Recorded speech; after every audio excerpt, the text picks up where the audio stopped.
माता भी रक्षा करो, अब हम नहीं सताएंगे संत। अगस्त जी बोले अब तुम अंदर ही रहो, हम तुम्हें ही पचा जाएंगे। बोलो राधे राधे। तो अगस्त जी आतापी बातापी नाम के दानव को पचाने की क्षमता रखते थे। उनकी जठराग्नि इतनी प्रबल थी, जठराग्नि इतनी प्रबल थी। कई बार लोग इस कथा को सुनाते, हमने तो सुनाना छोड़ दिया। नहीं, लोग कहने लगते महात्मा जी मांसाहारी थे क्या, इंसानी खा गए। बोलो राधे राधे।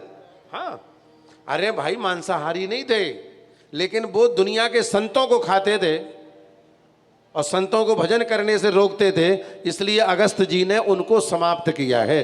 अब मारने की पद्धति अलग अलग है, कोई गोली से मारता है, कोई बोली से मारता है, कोई जेल में डालता है, कोई फांसी पर लटकाता है, वो तो गटक के मार देते हैं। बोलो राधे राधे।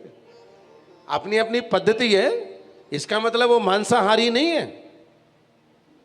संत सद्ध शाकाहारी हैं, पर उनको अंदर ले गए, गलती का एहसास कराया, पश्चाताप कराया और उसके बाद उन्हें पचा गए। बोलो राधे राधे।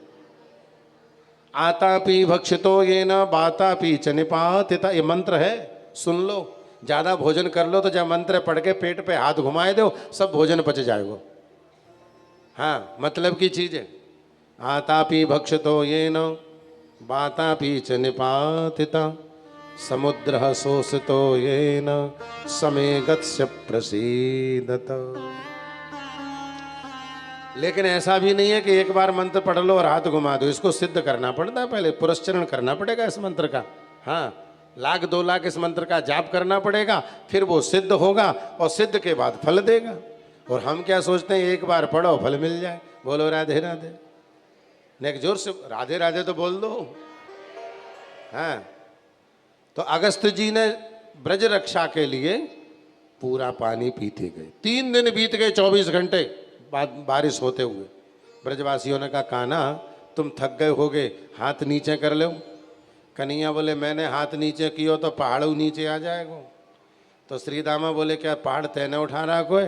कन्हैया बोले और जो डंडे मंडे हमने बेमतलब में लगा रखे। अरे हम तो कल को छोटा सा छोरा समझे, अपने आप न जाने कहा समझे, चल कर ले हाथ नीचे। कन्हैया बोले कर लूँ, हाँ कर ले। और जैसे श्याम सुंदर ने हाथ नीचे किया, जितने ब्रजवासियों ने डंडे मंडे लगाए थे ना, चटपट करके सब टूट गए। लाला बचाइयो। भगवान ने फिर पहाड़ उठा लिया। श्री दामा बोले भैया हम सब मिलके 1 मिनट भी पहाड़ को रोक नहीं पाए और इसने अकेले ने उठा रखा है, फिर हमने डंडे क्यों लगा रखे। हटाओ डंडे, सो जाओ।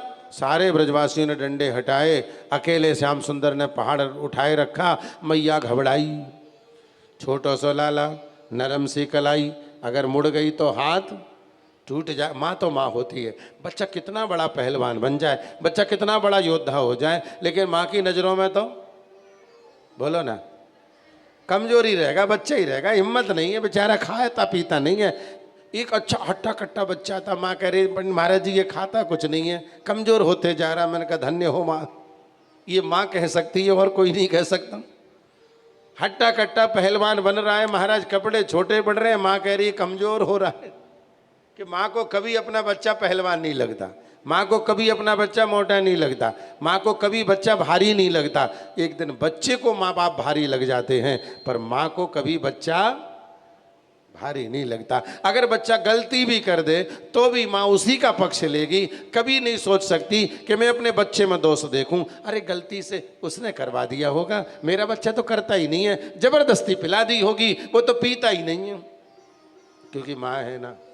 आज यशोदा सोच रही है मेरा छोटा सा कन्हैया है, इतना बड़ा पहाड़ है, अगर नेको हिल गो तो लारा की नरम कलाई मुड़ जाएगी और हाथ टूट जाएगा। सब ब्रजवासियों से हाथ जोड़ के बोली तुम सब मेरे लाला की सहायता करो।